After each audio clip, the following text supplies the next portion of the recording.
पार्टीलाई जनतासँग जोड्दै समाजवादको आधार तयार गर्ने सङ्कल्पका साथ 3 महिने अभियानमा देशका विभिन्न स्थानमा पुग्नुभएका केन्द्रीय समिति, प्रदेश समिति र विभिन्न स्तरमा क्रियाशील कमरेडहरू, कार्यक्रममा सहभागी हुँदै गर्नुभएका सम्पूर्ण आदरणीय आमा बुवा, दिदी बहिनी तथा दाजुभाइहरू, देशभरि नै यो कार्यक्रमलाई सम्प्रेषण गर्न सक्रिय सबै पत्रकार मित्रहरू, जनतासँग माओवादी विशेष रूपान्तरण अभियानको शुभारम्भको यो ऐतिहासिक अवसरमा यहाँहरू सबैमा हार्दिक अभिवादन व्यक्त गर्दछु।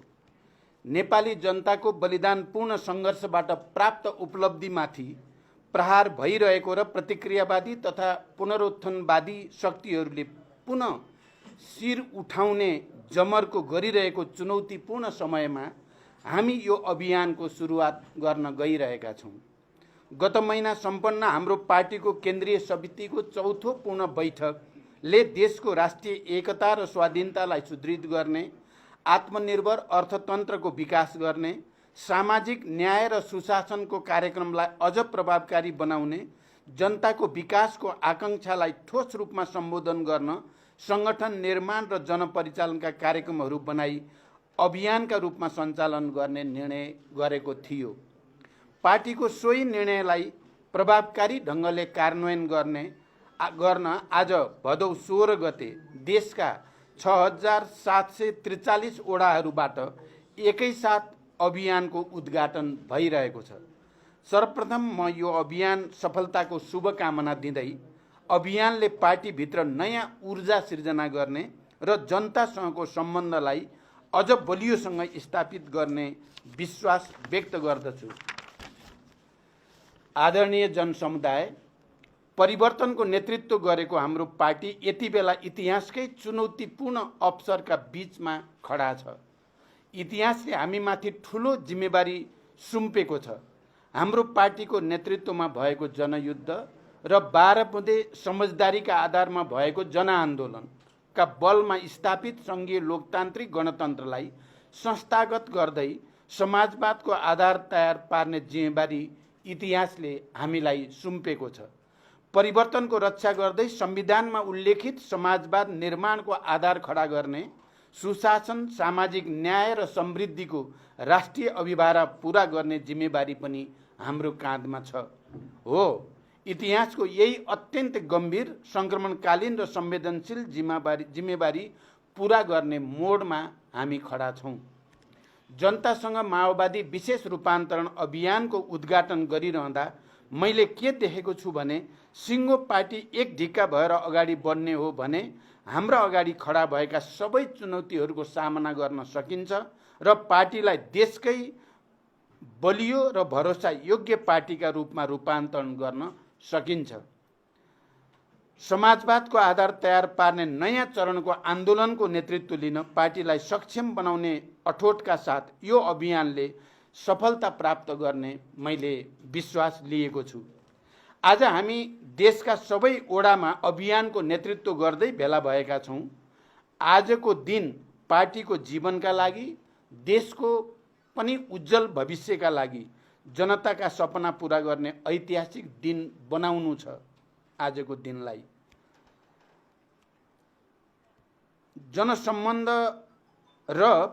जनसम्बन्ध कमजोर हुँदै जाने परिस्थितिसँगै सृजना भएको सङ्कटलाई चिर्न समेत यो अभियानले नयाँ प्राणको काम गर्ने आशा पनि हामीले लिएका छौँ। त्यसैले यो अभियानले एकातिर आजको युगको नेतृत्व गर्ने विचार निर्माणका लागि आधार तयार पार्नेछ भने अर्कोतर्फ यो नेतृत्वको लागि आवश्यक क्रान्तिकारी र सबल सङ्गठनको निर्माण गर्न मद्दत गर्नेछ। यसका साथै यो अभियानले जनतामाझ पुगेर आजको युग सापेक्ष अग्रगामी सभ्य राजनीतिक संस्कार र चिन्तनको समेत विकास गर्न मद्दत पुग्नेछ। अहिले मेरो नेतृत्वमा रहेको सरकारले सामाजिक न्यायको प्रत्याभूति, सुशासन, सार्वजनिक सेवा प्रवाहमा जनताको सहज पहुँच र विकासलाई मुख्य प्राथमिकता दिँदै काम गरिरहेको छ। सरकारले इतिहासले नै सम्झिने गरी कैयौँ साहसिक र जनपक्षीय कामहरू अगाडि बढाइरहेको छ। एकपछि अर्को गर्दै सरकारबाट अघि सारिएका कामहरूले जनतामा राजनीति र व्यवस्थाप्रति नै विकास हुँदै गएको निराशा चिरेर आशा र भरोसाको वातावरण सृजना गरिरहेको छ। राजनीतिक र सामाजिक अराजकताको स्थानमा सकारात्मक भाष्यको निर्माण हुँदै सरकार र प्रणालीप्रतिको विश्वास क्रमशः बढ्दै गएको छ। तर हामीले आफैले गरेका राम्रा काम पनि जनतासम्म पुर्याउन सकेका छैनौँ। यो अभियानले सरकारका तर्फबाट भइरहेका जनपक्षीय कामहरूलाई समेत जनतामा सम्प्रेषण गर्दै सरकार र जनता बीचको एकतालाई अझ सुदृढ गर्नेछ। सरकारले गरेका नक्कली भुटानी शरणार्थी काण्डको छानबिन, ललिता निवास प्रकरणमा निर्भीकतापूर्वक गरिएको कारबाही, सुन काण्डको निष्पक्ष छानबिन जस्ता घटनाले राज्य शक्तिको दुरुपयोग मार्फत भएका अपराध कर्महरूको पर्दाफास गर्दै लगेको छ। मिटर ब्याज पीडितहरूको पक्षमा बनाइएका कानुन, नागरिकताविहीन नेपाली नागरिकका सन्तानहरूका लागि नागरिकता ऐन निर्माण, वैदेशिक रोजगारमा रहेका र अनौपचारिक एवं स्वरोजगार क्षेत्रमा कार्यरत लाखौं श्रमजीवीहरूका लागि गरिएको योगदानमा आधारित सामाजिक सुरक्षा, राहदानी, सवारी चालक अनुमति पत्र जस्ता दैनिक सेवा प्रवाह गर्ने कार्यालयहरूमा लाग्ने अव्यवस्थित लाइन हटाउने कदम, अस्पतालमा निःशुल्क शय्याको व्यवस्थादेखि स्वास्थ्य क्षेत्रमा सुधार र सामाजिक न्यायको क्षेत्रमा गरेको पहल कदमीले सर्वत्र पार्टीको र सरकारको प्रशंसा भइरहेको छ। जनयुद्धका शहीद घोषणालाई राजपत्रमा प्रकाशित गर्नु बाँकी रह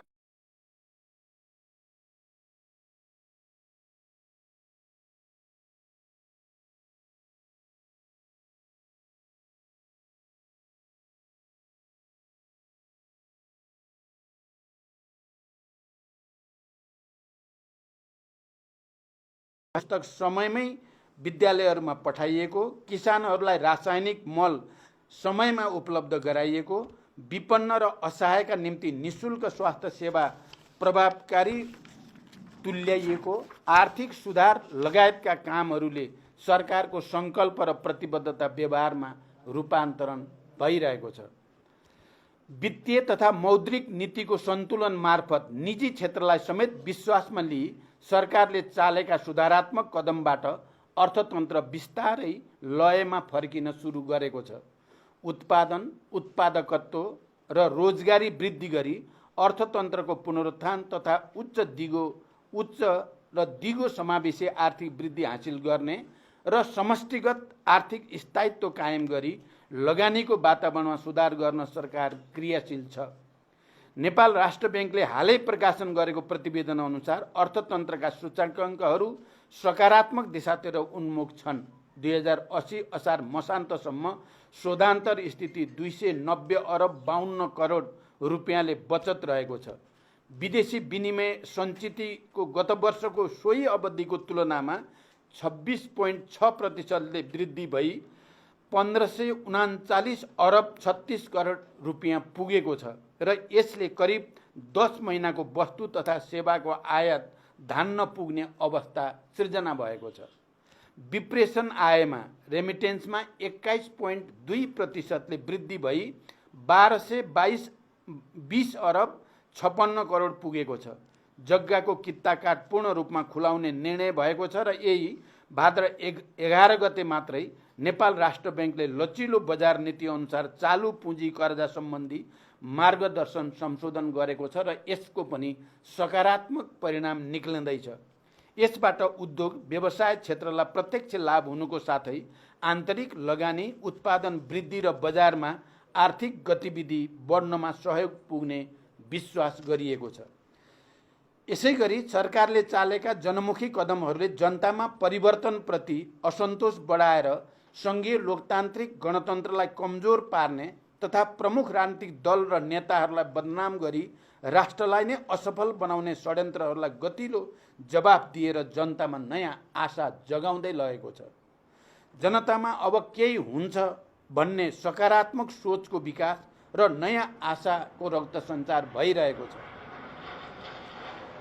यो आजको कामको परिणाम मात्र नभई नेपाली जनताको न्याय र मुक्तिको उद्देश्यमा आधारित महान जनयुद्ध र जनआन्दोलनको क्रममा खाएको मुक्ति या मृत्युको शपथ र नयाँ परिवेशमा हामीबाट गरिएको सङ्कल्पको निरन्तरता हो। दृढ इच्छा शक्तिका साथ अव्यत्य सङ्कल्प गरे के हुँदैन र भन्ने मान्यता आज व्यवहारमा पुष्टि हुँदै गएको छ। सुशासन, समृद्धि र सामाजिक न्यायको क्षेत्रमा वर्तमान सरकारले गरेका कामहरूले पार्टीको आन्तरिक जीवनमा देखिएका कतिपय आशंका र अविश्वासहरू पनि मेटिँदै एकतालाई सुदृढ गर्न सहयोग पुर्याएको छ। देशभरिका जनता र कमरेडहरूमा आशा र उत्साह बढ्दै गएको छ। अभियानका क्रममा यी सबै विषयहरू जनतामाझ सम्प्रेषण गर्ने र जनताका आशा, अपेक्षा, आलोचना, सुझाव र प्रतिक्रियालाई ग्रहण गर्दै सुशासन र सामाजिक न्यायका पक्षमा सरकारले चालेको अभियानलाई अझ सशक्त बनाइनेछ। कमरेडहरू, यी उपलब्धिका बावजुद परिवर्तनलाई नरुचाउने, इतिहासको रथलाई उल्टो दिशामा लैजान खोज्ने र सरकारको लोकप्रियताबाट अतालिएका कतिपय तत्त्वहरूले सरकार विरुद्ध घेराबन्दी गर्ने, भ्रम छर्ने, यो वा त्यो रूपमा सरकारको कामको प्रशंसा वा चर्चाबाट जनताको ध्यान विमुख गर्ने कसरतहरू भइरहेका छन्। सरकारलाई काम गर्न नदिन विभिन्न कोणबाट भइरहेका यी हरकतहरू गलत त छन् नै, तर यो घेराबन्दीले झनै जिम्मेवार ढङ्गले सबल, सक्षम भएर आन्दोलनमा अविचलित रूपमा अघि बढ्नै पर्ने कार्यभार समेत हाम्रो सामु थपिदिएको अनुभूत हुने गर्दछ। त्यसैले हाम्रो अस्तित्व हामीमा नै निर्भर छ भन्ने कुरा बिर्सनु हुँदैन। हामीले कस्तो विचार विकास गर्छौँ, हामीले कस्तो सङ्गठन निर्माण गर्छौँ, हामीले जनताका मुद्दाहरूलाई के कसरी र कुन स्तरमा उठाउँछौँ, हामीले आफ्ना कमजोरीप्रति कस्तो आत्मालोचना र आत्मसमीक्षा गर्छौँ, हामीले हाम्रा राम्रा कामहरूको प्रचार के कसरी गर्छौँ भन्ने जस्ता कुराले हाम्रो र सिङ्गो कम्युनिस्ट आन्दोलन एवं समाजवादी क्रान्तिको आधार तयार पार्ने आन्दोलनको भविष्य निर्भर रहन्छ। वर्तमान सरकारले गरेका लोकप्रिय र जनमुखी कामहरू बारेमा आम पार्टी पङ्क्ति र जनतामाझ व्यवस्थित प्रचार गर्न नसक्दा भ्रमपूर्ण प्रचार गर्नेहरूले ठाउँ पाएकोले सरकारबाट भएका कामहरूलाई एकीकृत माध्यमबाट जनताका बीचमा पुर्याउन सिङ्गो पार्टी एकजुट भएर लाग्न जरुरी छ र यो अभियानले त्यो कार्यभार पनि पुरा गर्नेछ। यी कामलाई जनतामाझ स्थापित गर्ने जिम्मेवारी र चुनौती समेत हाम्रो सामु छ। मैले केन्द्रीय समितिको बैठकमा समेत यो कुरामा विशेष जोड दिँदै 3 महिने अभियानका माध्यमबाट हाम्रो पार्टी 8औं महाधिवेशनको मूल स्पिरिटका आधारमा विचारको विकास, सङ्गठन निर्माण र सांस्कृतिक रूपान्तरण गर्न सक्षम हुने विश्वास व्यक्त गरेको थिएँ। पार्टीको 8औं महाधिवेशनमा हामीले नयाँ परिस्थितिले निम्त्याएका नयाँ सङ्कटको सामना गर्न सर्वाधिक महत्त्वको कुरा वैचारिक राजनीतिक स्पष्टता कायम गर्ने निष्कर्ष हामीले निकालेका थियौँ। 8औं महाधिवेशनको दस्तावेजमा सांस्कृतिक रूपान्तरणका लागि हाम्रो आजको अवस्था सुहाउँदो सांस्कृतिक क्रान्तिको प्रक्रिया अगाडि बढाउनु पर्ने प्रस्ताव गरिएको छ। यस दृष्टिबाट समाजवादको आधार तयार पार्नका लागि निश्चित योजनासहित सबै नेता तथा कार्यकर्ताहरू जनतासँग जोडिएर उत्पादन कार्यमा सहभागी हुनुको साथै सामूहिक रूपमा विचार, संस्कृति र समाजवाद निर्माणको विषयमा गम्भीर बहस छलफलको प्रक्रियाबाट अगाडि बढ्न पनि त्यत्तिकै जरुरी छ। अभियानका क्रममा हामीले सबै जनताका घरमा पुग्ने योजना निर्माण गरेका छौँ। यसको अर्थ हामी लाखौं जनतासम्म पुग्नेछौँ, जनताका कुरा सुन्नेछौँ, जनताको सुझाव र आलोचना ग्रहण गर्नेछौँ। हिजो अत्यन्तै भीषण सङ्घर्षका कठिन क्षणमा हामीलाई जनताले विश्वास गरेर साथ दिएकै कारणले हाम्रो आन्दोलनले सफलता प्राप्त गरेको हो। आज जनतासँगको सम्बन्ध कमजोर भएको स्थिति छ, तर बिर्सनै नहुने कुरा के हो भने जनता परिवर्तनकै पक्षमा छन्। जनता समृद्धि चाहन्छन् र जनता सुशासन चाहन्छन्। अनि योसँगै हामीले जनतालाई विश्वास दिलाउनु पर्दछ नेपाली समाजको परिवर्तन र रूपान्तरण माओवादीले नै गर्न सक्दछ। माओवादीकै नेतृत्वमा मात्रै समृद्ध नेपाल सम्भव छ। तसर्थ कमरेडहरू, जनतासँग हामीले भन्न सक्नुपर्दछ, हाम्रा गल्ती कमजोरीका लागि हामी आत्मालोचित हुन चाहन्छौँ, हामी सुध्रिन चाहन्छौँ। त्यसका लागि अभियान सहित तपाईहरूको घर दैलोमा छौँ। कमरेड लेनिनले भन्नुभएको छ, यदि तपाईँ इमान्दार हुनुहुन्छ भने आलोचनाबाट डराउन हुन्न, बरु जहाँ जहाँ जनता छन् त्यहाँ त्यहाँ गएर काम गर्नुपर्दछ र आफूलाई रूपान्तरण गर्नुपर्दछ। इमान्दार मानिसले मात्रै साँचो अर्थमा वास्तविक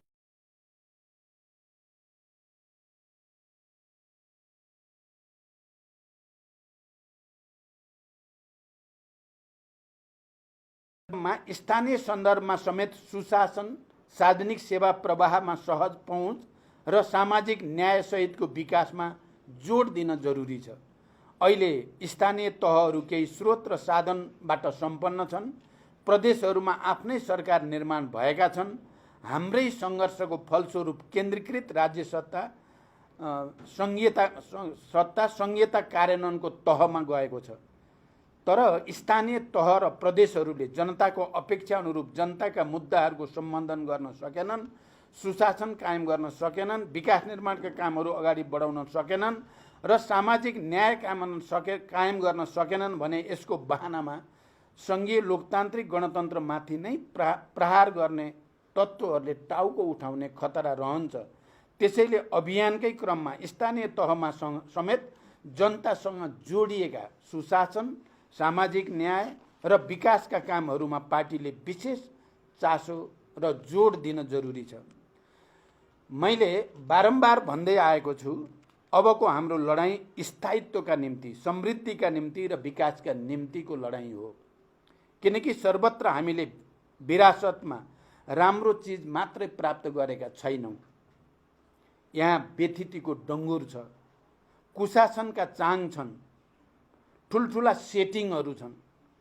यी व्यथितिहरूलाई सच्याउने, सेटिङहरूलाई भत्काउने र देशलाई साँच्चै नै सुसंस्कृत, सभ्य र समृद्ध बनाउने लडाईँमा हामी छौँ। सरकारको नेतृत्वको नाताले मैले यो चुनौतीपूर्ण अवसरको रूपमा स्वीकार गरेको छु। अब यसलाई गन्तव्यमा पुर्याउन सोही अनुरूपको बलियो र क्रान्तिकारी पार्टी निर्माणको आवश्यकता रहेको मैले केन्द्रीय समिति बैठकमा निकै जोड दिएर उठाएको छु। त्यसैले यो 3 महिने अभियानले सरकारले अघि बढाएको पहल कदमी र पार्टीले अघि सारेको अभियानलाई लक्ष्यमा पुर्याउन ठोस भूमिका खेल्नेछ र यहाँहरू सबै यही स्पिरिट र क्रान्तिकारी भावनाले जनतामाझ जानुहुनेछ भन्ने विश्वास मैले लिएको छु। कमरेडहरू, अहिले अभियानका क्रममा हाम्रो सक्रियता र जनतामाझ हामी पुग्ने अवस्थाले राजनीतिक प्रणालीप्रति जनताको गुम्दै गएको विश्वासलाई समेत फर्काउने र रूपान्तरणका लागि ऊर्जा प्राप्त गर्ने अवस्था सिर्जना हुनेछ।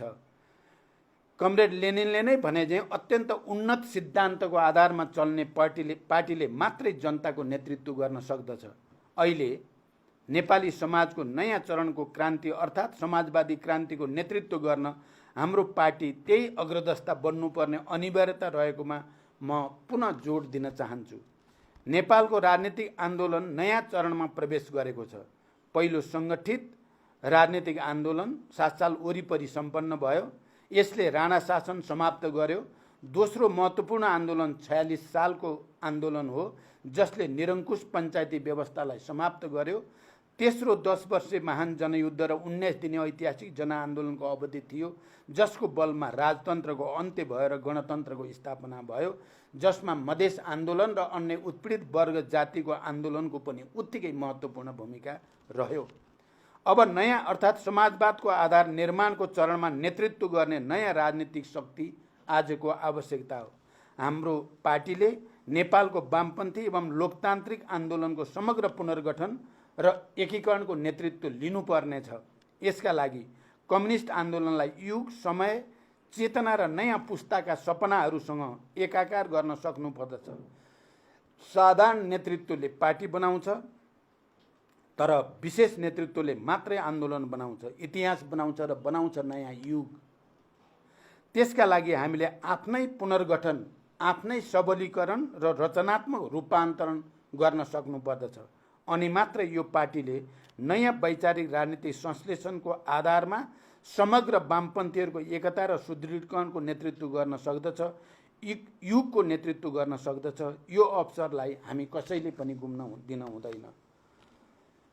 प्रिय कमरेडहरू, हामी हजारौं ती महान शहीदहरूका सपना, हजारौं बेपत्ता योद्धाहरूको त्याग र बलिदानको कीर्तिमान र हजारौं घाइते अपाङ्ग र लाखौं करोडौं जनताको रगत पसिनाबाट आएको परिवर्तनको रक्षाको निम्ति उहाँहरूप्रति सच्चा श्रद्धाञ्जली र उहाँहरूको सपना पूरा गर्ने प्रतिबद्धताका निम्ति पनि हामीले यो अभियानलाई सफलतासम्म पुर्याउन जरुरी छ।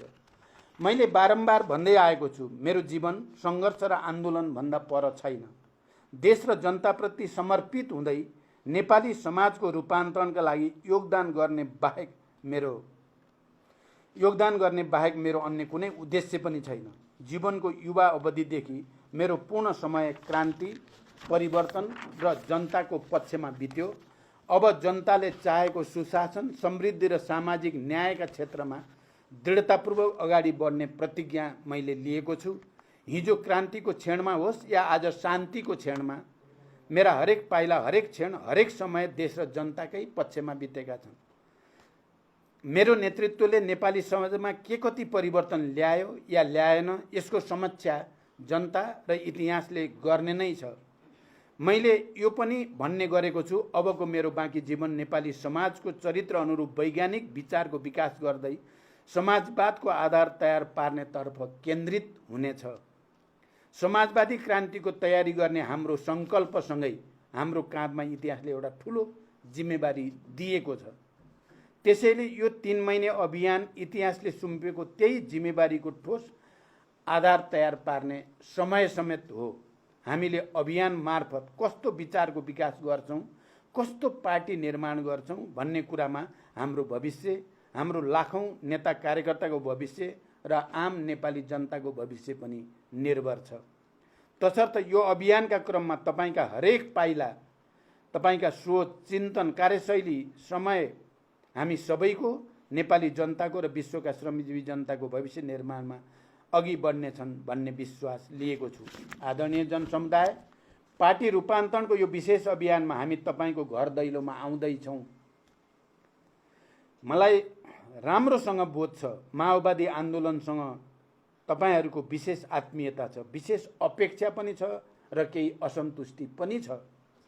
अहिले माओवादी केन्द्रकै नेतृत्वमा सरकार बनेपछि यहाँहरूमाझ अब केही हुन्छ कि? श्रमजीवी जनताले देखेको सपना पूरा हुन्छन् कि? शोषण र विभेद अन्त्य भई सामाजिक न्याय सहितको नयाँ